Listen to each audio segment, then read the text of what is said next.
Hey guys, Stephen here. So I wanted to give you all an update of what we went over this past Sunday because we've entered into the biggest discussion in Christianity today, probably. The question of evil. If God exists, how can there be evil? You guys have probably heard this statement before. I mean, it's made it into like 20-something movies.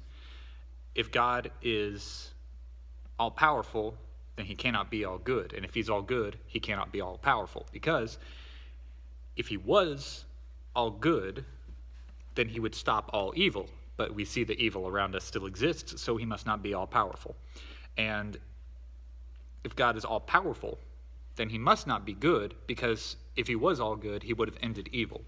This is the biggest question that comes up over and over when we talk about whether or not God exists.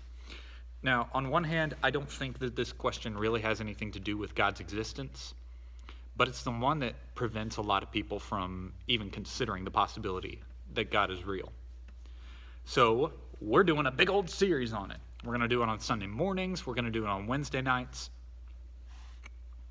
And so what I want to do is, after each of these sessions, I want to give you all just a little bit of a recap. And for any of you that might have missed it, I want you to be able to come back here and use this as a resource. So this week we started off, and in our Sunday school material, we're going through Joseph. And you guys know Joseph and the coat of many colors, because that's what he's known about, even though the coat of many colors only appeared for this long. I don't know why we remember things the way that we remember them. But what's so horrible about it is, like, his entire life, all the way up until the very end of his story, all the way up until the point when everybody's in Egypt and they've escaped the famine, a lot of terrible stuff happens to him. I mean, we see right away, whenever his brothers do something evil, I mean, he's the snitch. He tattles on his brothers. But at the same time, he's not doing anything. He's just snitching and saying, hey, Dad, these guys be doing something sketchy. And so the brothers start to resent him. But on top of that, God is giving him these visions of the future. And the goal is that eventually, when this big famine comes and destroys all of the food and the livestock starts to die and nothing can grow, God has made a way through Joseph for them to leave that area to go to Egypt, where God will provide. Now, what happens is the brothers interfere. Of the 11 older brothers, 10 of them decide that they want to kill Joseph. Only the oldest brother, Reuben is the only one who says, hey guys, we probably shouldn't kill him.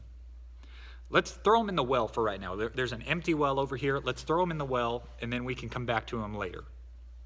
So his idea, he knows that evil's going on, and he doesn't want to see his brother get hurt. So what he does is he convinces him to throw him in the well, and then what would happen is, as they travel off and they go somewhere else, he's going to come back, rescue his brother, and get his brother back to Dad. Well, that's what happens. They come, they surround him, they rip off the coat, they throw him in the empty well, and they walk away. Except, and it gets worse,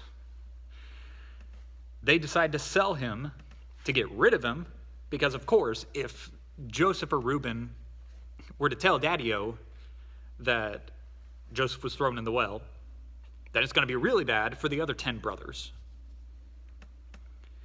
I'm getting my numbers mixed up. It was nine brothers, because the youngest one, Benjamin, wouldn't have been old enough. But the other 9 brothers would have been in a lot of trouble. And so what they decide is they're going to sell him as a slave to a traveling caravan. And they're going to dip his coat in blood so that they can tell their dad that he was killed by a beast.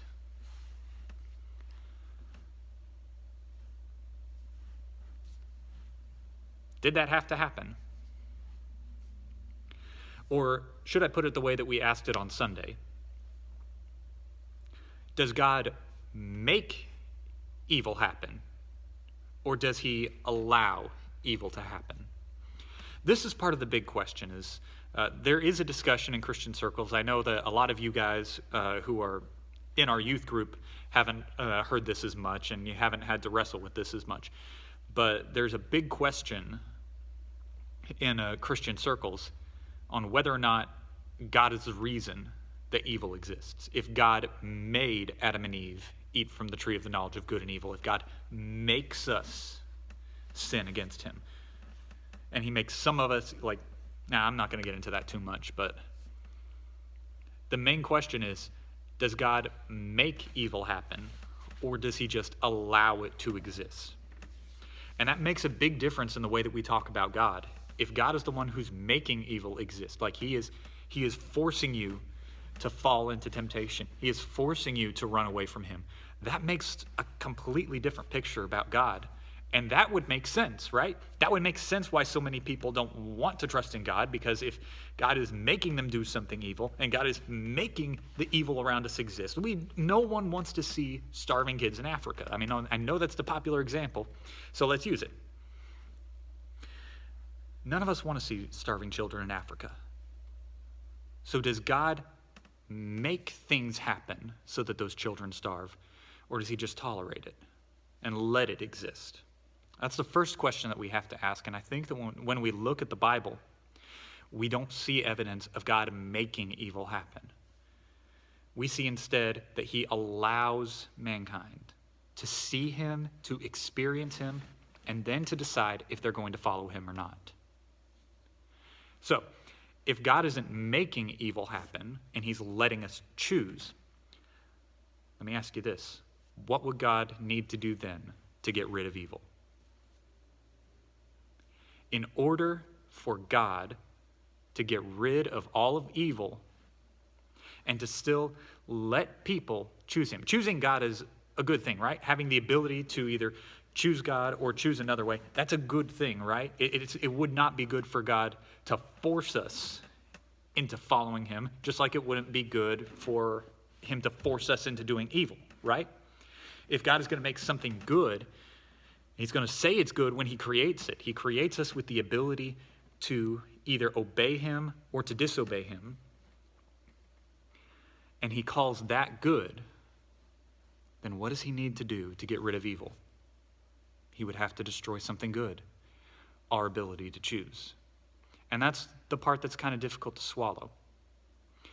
We did this the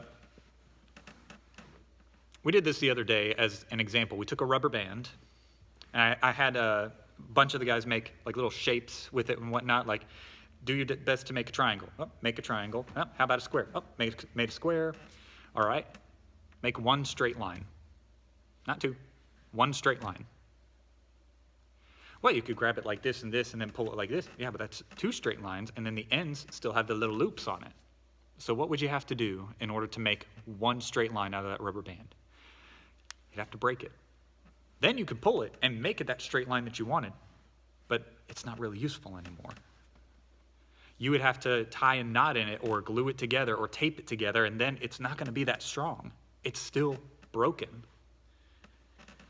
God made us to be able to choose him, and he calls that good. It is a good thing that we have the ability to choose him or reject him. Meaning it's evil if he creates us without a choice. So then, in order to get rid of all the wickedness, he has to destroy something that he made to be good, our ability to choose him. And I don't think that anybody wants to be forced into following God. It's one thing to be dragged to church every week by your parents or grandparents or whoever. That's one thing. But to be told that you have to follow God and that you don't have a choice in the matter, that's a different story. And none of us want to be forced into anything. Some of us, when we are told that we have to do something, that makes us want to rebel against it and say, nah, I'm not going to do that. You're not going to tell me what to do. I'm going to tell me what to do. You don't tell me what to do. You can ask me to do something, but you're not going to tell me to do something. It's because we know deep down that there's something good about being able to choose. And so if God destroys that, and he destroys that good thing, it means it has to be replaced with something evil.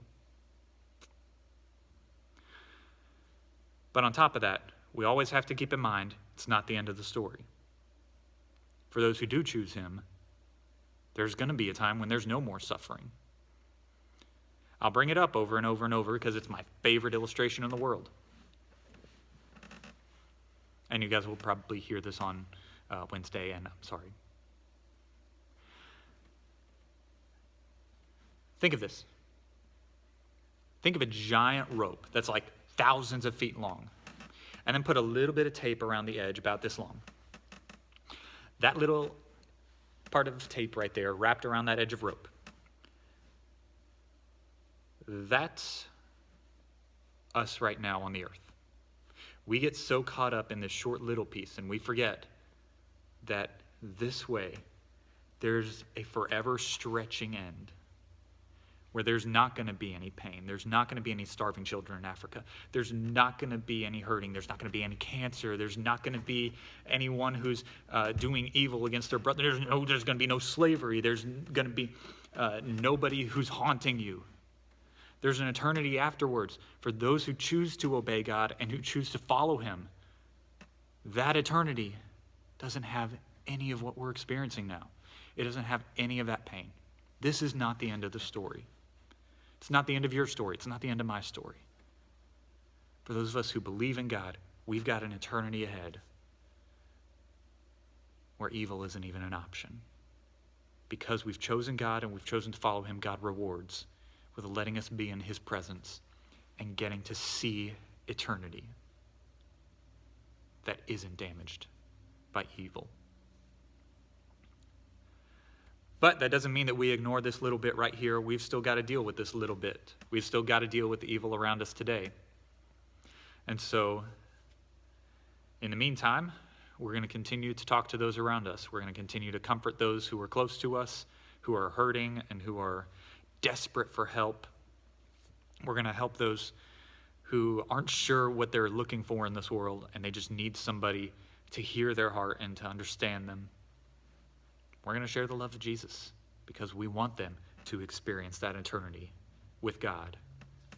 We want them to experience that just like we're going to experience that. All right. That's it for part 1 right now. Part 2 is going to start on Wednesday, and I see you guys then. Also, be looking for updates of stuff because we got a lot of events coming up pretty soon. It's going to be exciting.